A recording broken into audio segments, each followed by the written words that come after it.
اعوذ باللہ من الشیطان الرجیم بسم اللہ الرحمن الرحیم سبحان اللہ و بحمدہ عدد خلقہ و رضا نفسہ و زنۃ عرشہ و مداد کلماتہ اللہم صلی علی محمد وعلی آل محمد کما صلیت علی ابراہیم وعلی آل ابراہیم انک حمید مجید اللہم بارک علی محمد وعلی آل محمد کما بارکت علی ابراہیم وعلى آل إبراهيم إنك حميد مجيد رب اشرح لي صدري ويسر لي أمري واحلل عقدة من لساني يفقه قولي ربي زدنا علما ربي زدنا علما ربي زدنا علما اللهم فقهنا في الدين ربي يسر ولا تعسر وتمم بالخير بك نستعين آمين يا رب العالمين. الحمد للہ سورہ یوسف آیت نمبر 6 تک ہماری کمپلیٹ ہو گئی تھی الحمدللہ. آج انشاءاللہ آیت 7 شروع کرنے جا رہے ہیں اور اس میں پہلے آپ لوگ اپنی طرف سے جتنا آپ کو لگتا ہے کہ یہ مشکل بات ہوگی یا اس میں ہمیں کچھ سمجھنا ہوگا یا یہ چیز ہے امپورٹنٹ، اس کو تھوڑا انڈر لائن کر لیجیے آیات کے اندر. 1-2 منٹ لگیں گے، ایک منٹ کے اندر ہی جتنا بھی ہو سکتا ہے، ایک دو آیتوں کے اندر ہی کر لیں. اس سے صرف فائدہ صرف آپ لوگوں کو یہی ہو جاتا ہے کہ سمجھنے میں گہرائی میں کہ ہاں یہ بات ہے جس کے اوپر ہم بات کر سکتے ہیں انشاءاللہ. عزیز دیکھتے ہیں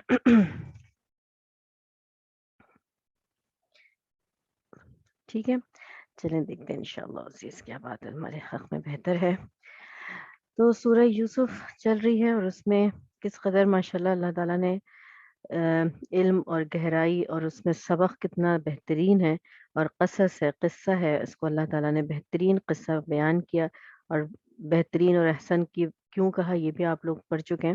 تو آج ہم انشاءاللہ تعالیٰ پڑھیں گے کہ اس میں فرمایا کیا، حقیقت کیا ہے کہ جو لوگ آپ سے یہ واقعہ پوچھ رہے ہیں ان کے لیے ان کے بھائیوں کے حالات میں بڑی نشانیاں ہیں. تو سائلین کون تھے جنہوں نے سوال کیا تھا؟ تو اب دیکھیں کہ یہود اور مشرکین ہیں. انہوں نے سوال کیا تھا کہ یہود نے مشرکین مکہ کے ذریعے سے یہ سوالات پوچھے تھے نا کہ کیسے یہ لوگ آ کر مصر میں آباد ہو گئے. تو پوچھنے والے کون ہیں اصل میں پوچھنے والے یہود اور ظاہر میں پوچھنے والے مشرکین مکہ تھے. اس واقعے میں کیا ہے سبق؟ کیا فرمایا کہ ان کے بھائیوں کے حالات میں بڑی نشانیاں ہیں. تو ان کے لیے کیا نشانیاں ہیں؟ یہود کے لیے اس میں کیا نشانی ہے اور مشرکین مکہ کے لیے اس میں عبرت کی کیا باتیں ہیں؟ تو دیکھیں مشرکین مکہ کے لیے عبرت ہے اور وہ کس طرح کہ حضرت یوسف علیہ السلام کے واقعے میں حضرت یوسف علیہ السلام گھر سے نکلے، ظاہر میں ان کو پریشانی ملی ہے لیکن یہی پریشانی ان کے لیے عزت کا سبب بنی. اسی طرح آنے والے وقت میں رسول اللہ صلی اللہ علیہ وسلم کو بھی جو ہے اپنے گھر سے اپنے شہر سے نکالا گیا، وہ بھی اپنے گھر سے نکلیں گے، ہجرت کرنی پڑے گی. یہ یہود یا مشرکین مکہ کو بتایا جا رہا ہے لیکن ظاہر میں تو یہ پریشانی ہوگی مگر یہی پریشانی ان کے لیے عزتوں کا سبب بن جائے گی. تو ان کو کیا بتا دیا گیا کہ اے مشرکین مکہ، اخوان یوسف نے بھائی کے ساتھ جو کیا تھا ایک وقت آیا کہ ان کو ان سے معافی مانگنی پڑی. اگر تم نے میرے حبیب کے ساتھ وہی کچھ کیا تو ایک وقت آئے گا کہ تمہیں بھی ان کے سامنے اسی طرح جھک کر اپنی غلطی تسلیم کرنی پڑے گی. تو جس وقت یہ سورہ نازل ہو رہی ہے اس وقت کے حالات دیکھیے اور اس کے بعد اس پیشن گوئی کا پورا ہونا دیکھیے اور آج کے حالات. اس وقت پوری امت مسلمہ تکلیف میں ہے. مسجد اقصی کا حال، فلسطین کا حال، وہاں ظلم و ستم کی انتہا. تو کیا یہ آیتیں، یہ سارے واقعات ہر وقت ہماری آنکھوں کے سامنے موجود نہیں ہیں؟ ہم جانتے ہیں کہ آگے آنے والے حالات کیا ہیں، کامیابی کس کی ہوگی اور کیسے جو ہے اللہ تعالیٰ فتح نصیب کریں گے. تو خوش نصیب کون ہے جس نے اپنا حصہ اس میں ڈالا، اور بد نصیب اور بدبخت وہ ہوا جس نے اس وقت خاموشی اختیار کی کہ میں اپنا دامن بچا لوں تاکہ کہیں مجھ پر کوئی مشکل نہ آ سکے. تو یہ سب واقعات جو ہیں وہ ہر وقت ہماری آنکھوں کے سامنے یہ سلسلے چل رہے ہیں. تو بڑے پیمانے پر دیکھیے تو ایسا ہی ہے، اور اگر اپنے انڈیویجول فیل پر دیکھیے اور اپنی زندگی کے حالات کے پر دیکھیے تو جو جہاں پر بھی جس آزمائش میں سے گزر رہا ہوتا ہے، کیوں ہمیں رزلٹ اچھا پازیٹیو نہیں ملتا ہے؟ کیونکہ ہم نے صبر نہیں کیا ہوتا. تو جو صبر کرتا ہے پھر اس کا رزلٹ جو ہے وہ پازیٹیو وہ اپنی زندگی ہی میں دنیا میں بھی پاتا ہے اور آخرت میں بھی۔ تو آیات للسائلین، اس میں نشانیاں ہیں۔ سائل کون ہوئے؟ یہود اور مشرکین، ان کی یہاں بات کی گئی۔ پھر فرمایا اذ قالوا لیوسف واخوہ احب الی ابینا منا ونحن عصبہ۔ اب یہاں پر وہی بات ہے کہ احب الی ابینا منا، ہمارے والد کو ہمارے مقابلے میں یوسف اور بنیامین سے زیادہ محبت ہے، وہ ہم سے زیادہ محبت کرنے والے ہیں۔ تو انا ابانا لفی دلال مبین۔ اب یہاں دوسری بات جو امپورٹنٹ ہے فوکس کرنے کی ہے، وہ یہ ہے کہ دلال مبین، تو کھلی گمراہی میں، تو حضرت یعقوب علیہ السلام اور دلالت کا کیا تعلق ہو سکتا ہے؟ کبھی غور کیا اس جملے کے اوپر کہ ہمارے ابا تو ضرور کس میں ہے؟ بڑی گمراہی میں ہے۔ تو یہ ایک نبی کے لیے شان میں یہ بات ہو سکتی ہے کہ وہ البتہ گمراہی میں، تو اس کو بھی ہم دیکھتے ہیں۔ پہلے تو یہاں پر یہ دیکھیے جو میں نے پہلے بھی کہا تھا کہ حضرت یوسف علیہ السلام نے خواب دیکھا اور اس کے بعد والد نے ان کو اس سے منع کیا کہ یہ بات کسی کو نہیں بتانا۔ ایک پوائنٹ ہمارے لیے پریکٹیکلی جو یہ پچھلی باتوں سے چل رہا ہے وہ کیا ہے کہ خواب کی ہم پہلے کل بھی بات کر چکے کہ بس اس کو زیادہ لوگوں سے کہنے کی ضرورت نہیں ہے، ہر جگہ بیٹھ کے تذکرہ کرنے کی ضرورت نہیں۔ کوئی آپ کو اپنا خواب بتا دے تو ضروری نہیں ہے کہ اس کی کھوج میں لگ جائیں، بلکہ انہوں نے بھی جو ہے اپنے بیٹے کو تعبیر بیان کی تھی کہ ایک وقت آئے گا تو تم ایسے ہوگے اور تمہیں بڑی جو ہے بہت اعلیٰ شان ہوگی، نہیں بس کہا کہ اللہ تمہیں چنے گا، اور ایک مطلب اس بات سے گزر گیا، اس کی گہرائی میں بہت جو ہے کھوج لگانے میں نہیں رہے۔ تو ہمیں بھی اس سے ایک سبق ملتا ہے کہ اپنے کام سے کام رکھیں، دوسروں کی جستجو یا بچوں کی بھی کوئی بات ہے تو بھی اس کو جتنی ضرورت ہے اتنی ہی بات کی جائے۔ پھر یوسف علیہ السلام کے سوتیلے بھائیوں نے کیا کہا تھا کہ ہمارے والد کے مقابلے میں حقیقی بھائی بن یامین سے یوسف اور ان سے جو ہے وہ زیادہ محبت کرتے ہیں، اور ہم کیا ہے یہاں پہ جو میں نے اس وقت بات کہی تھی کہ یہ 4 لفظ ہیں جن سے اپنے آپ کو بچانا ہے، تو یہ نحن عصبہ، کیوں؟ یہ تو چھوٹے ہیں، یہ بڑے ہیں اور جوان ہیں، تو ہم تو ایک مطلب جو ہے وہ مضبوط جو تھا بنے ہوئے ہیں، تو ہم باپ کا سہارا بن سکتے ہیں، ہم باپ کے کام آ سکتے ہیں، ہم سب کچھ کر سکتے ہیں، یعنی ہم میں یہ قوت ہے، طاقت ہے، اور ہم ہیں۔ یہ جو غرور کے اندر اور تکبر میں یا بڑائی میں یہ لفظ استعمال کیا جائے تو وہ ضرور پکڑ میں آتا ہے۔ تو یہ بات ہمارے سامنے آئی۔ پھر یہ امپورٹنٹ بات کہ انا آبانا لفی ضلال مبین، تو ہمیں یقین ہے کہ ہمارے والد کسی کھلی غلط فہمی میں مبتلا ہیں۔ تو دلالن سے مراد یہاں گمراہی نہیں ہے، اس کو اچھی طرح یاد رکھیں، کیونکہ اگر گمراہی تصور کی جائے تو نعوذ باللہ یہ تو کفر ہو جائے گا، ٹھیک ہے؟ تو یہاں پر اس سے مراد کیا ہے کہ ان کو غلط فہمی ہو گئی ہے، ان کو بھول لگ گئی ہے، ان کا یہ رویہ ٹھیک نہیں ہے، ٹھیک ہے نا؟ تو پھر ہم اس سے پہلے پڑھ چکے نا کہ احبا جب ہے بات کہی کہ بہت محبت کرتے ہیں، تو جس سے محبت کی جاتی ہے وہ کون ہوتا ہے؟ تو ہم نے پڑھا تھا کہ اس میں کچھ صفات ایسی ہوتی ہیں، بہت زہد ہے، تقوی ہے، اور جو ہے وہ بہت کیئرنگ ہے، یا اس کے اندر یہ کوالٹیز ہوتی ہیں جس کی وجہ سے جو ہے رغبت اس کی طرف ہوتی ہے۔ تو کچھ کوالٹیز ایسی تھی نا اسپیشل ان کے اندر، اور کتنی اسپیشل کوالٹیز ہمیں نظر آتی ہیں کہ ایک بچہ ہو معصوم سا اور اس کے ساتھ اتنا ظلم و ستم کیا جائے، اور اتنا معصوم ہے وہ کہ کتنا کہ اس پہ جو کچھ بھی ہوتا گیا اس نے اس کا پلٹ کے کبھی جواب نہیں، کہیں شکوہ نہیں، کہیں شکایت نہیں، پورے قصے میں اللہ تعالیٰ نے کوئی ایک بات ان کی جو ہے وہ اس طرح بیان نہیں کی گئی، یہاں رو رہے تھے، یہاں واویلا مچا رہے تھے، ایک چھوٹا سا بچہ، تو کتنی اللہ کی طرف سے ان کے پر جو ہے بہترین صفات جو اللہ نے ان کو عطا فرمائی تھی، تو اس سے کیوں نہیں محبت ہوگی نا؟ تو جب اگر کوئی کسی کو دیکھتا ہے کہ اس کے ساتھ بہت زیادہ اچھا تعلق ہے اور جو ہے اس کی بڑی عزت ہے، اس سے بڑی محبت ہے، چاہے بچے آپس میں جیسے کل بھی بات کری تھی کہ شکوہ ہوتا ہے کہ اس سے زیادہ محبت ہے مجھ سے نہیں، تو دیکھیں کہ کوئی کوالٹی ایسی ضرور ہو سکتی ہے جس کی طرف دل کی رغبت ہوتی ہے۔ رسول اللہ صلی اللہ علیہ وسلم کیا فرمایا کرتے تھے کہ اللہ عائشہ سے، مجھے حضرت عائشہ رضی اللہ عنہ سے زیادہ محبت ہے جس پہ میرا کوئی اپنا کنٹرول نہیں ہے نا، یہ قدرتی طور پر جو ہے یہ محبت ہے، ورنہ اپنے حقوق ادا کرنے میں کبھی کسی قسم میں کمی نہیں رکھی تھی۔ تو یہ دل کی رغبت کی بات ہے۔ اب دیکھیں کہ بھائی جو ہے بن یامین اور حضرت یوسف علیہ السلام سے جو تھے بیزار کیوں تھے؟ وہ بھی تو ان کے بھائی تھے نا۔ وجہ یہ تھی کہ اصل میں 2 بھائی حضرت یوسف اور علیہ السلام اور بن یامین، یہ الگ ماں سے تھے اور باقی بھائی الگ ماں سے تھے، تو وہ دونوں بھائی چھوٹے بھی تھے اور حضرت یعقوب علیہ السلام کو چھوٹے بیٹوں سے محبت اور شفقت زیادہ تھی۔ جیسے کل ہم نے پڑھا تھا کہ حضرت حسین رضی اللہ عنہ نے اپنی بیٹی سے پوچھا کہ آپ کو کس سے زیادہ محبت ہے، تو انہوں نے کتنی پیاری سی جواب دے کے کہا کہ جب تک کوئی چھوٹا ہے تو مجھے اس سے محبت ہے۔ تو اس طرح چھوٹوں سے ایک زیادہ محبت بھی ہوتی، لیکن سوتیلے ہونے کی وجہ سے ایک جو ہے وہ رش، یہ ہونا تو چاہیے تھا رش، لیکن بن کیا گیا، حسد بن گئی۔ اور ان کو کیا تھا، اپنے بڑے ہونے پر ناز تھا، اس لیے وہ کہتے تھے کہ نحن عصبہ، ہم مضبوط گروپ ہیں، ہم بڑے ہیں اور ہم سے زیادہ محبت یا ہماری طرف توجہ زیادہ ہونی چاہیے۔ تو یہاں پر وہی بات دوبارہ آ گئی کہ وَأَقُوا أَحَبُّ إِلَىٰ أَبِينَا، تو بہت زیادہ محبت کیا بن رہی ہے، امتحان کا سبب۔ تو کسی سے زیادہ محبت کا ہونا اللہ تعالیٰ کے ہاں امتحان کا سبب بن جاتا ہے۔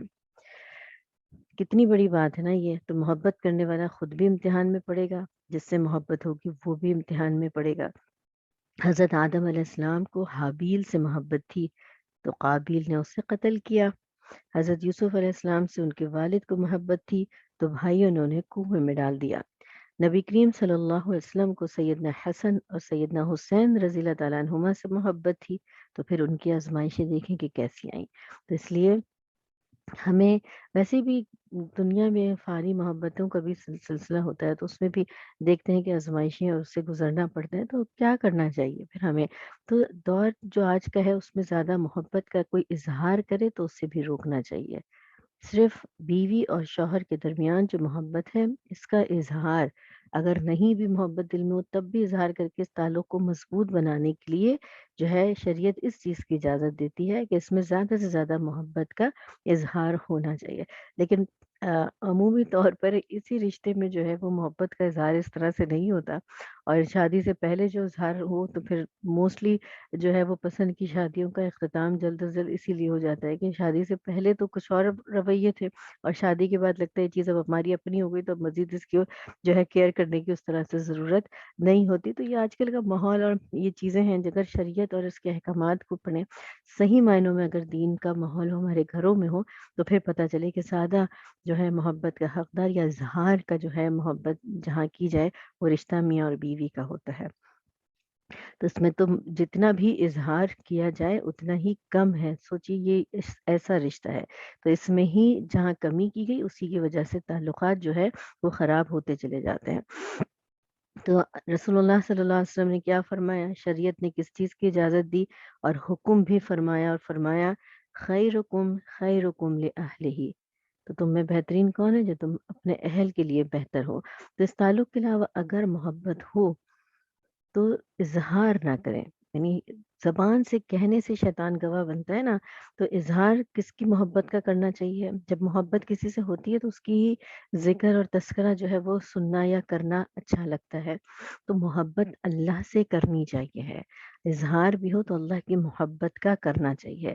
وہ اس بات کو پسند کرتا ہے کہ احبہ ذات کس کی ہے، جس سے بہت زیادہ محبت کی جائے، وہ اللہ رب العالمین کے لیے ہے۔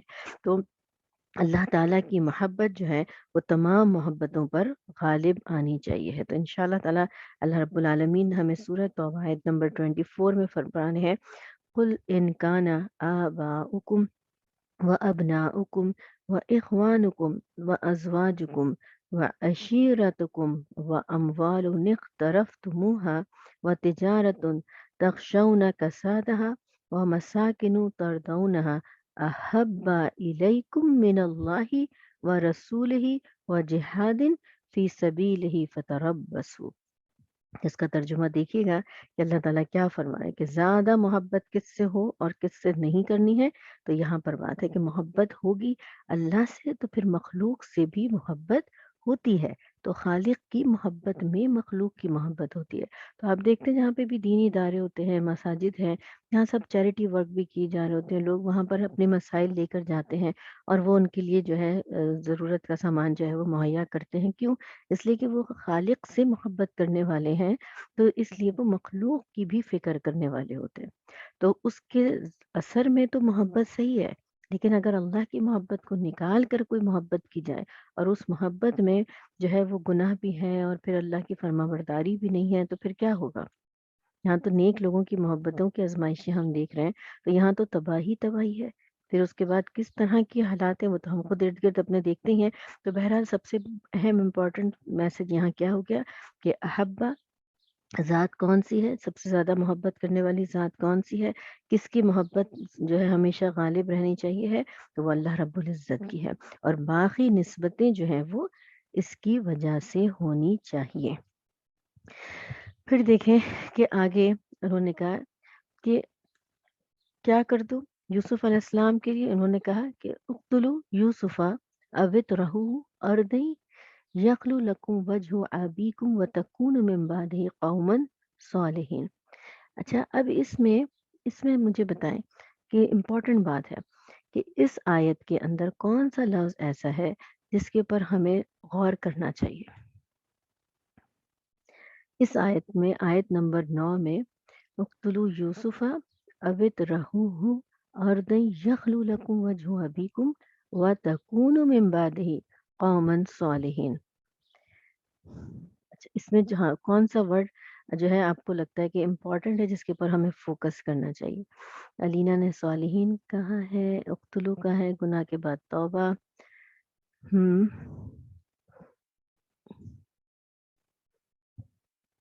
دیکھیں، گناہ کے بعد توبہ جیسے آپ لکھا نا فرخندہ، بات یہاں کری اسی آیت کے اندر ورڈ کو ہم ہائی لائٹ کریں گے کہ اس آیت کا یہ ورڈ ہے، تو یہ ورڈ کو ہم لیں گے، پھر اس کے بعد اس کلمے کے اوپر ہم غور کریں گے۔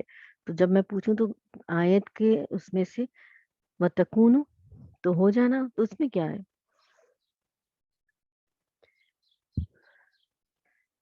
اچھا، اوتر چھوڑ دو اس کو، نہیں چلیں ٹھیک ہے، الحمدللہ آپ لوگ کے دماغ فریش ہو جاتے ہیں نا سنانے میں۔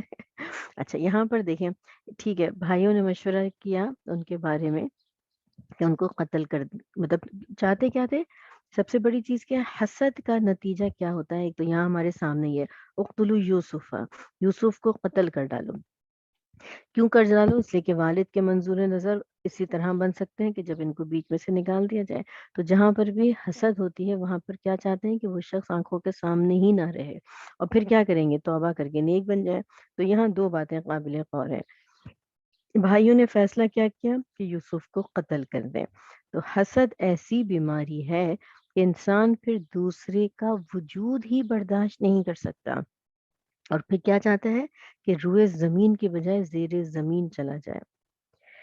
اتنی شدید جو ہے نا یہ بیماری ہے، جس کو لگ جائے حاسد دوسرے کو قتل کرنے کے در پہ ہوتا ہے۔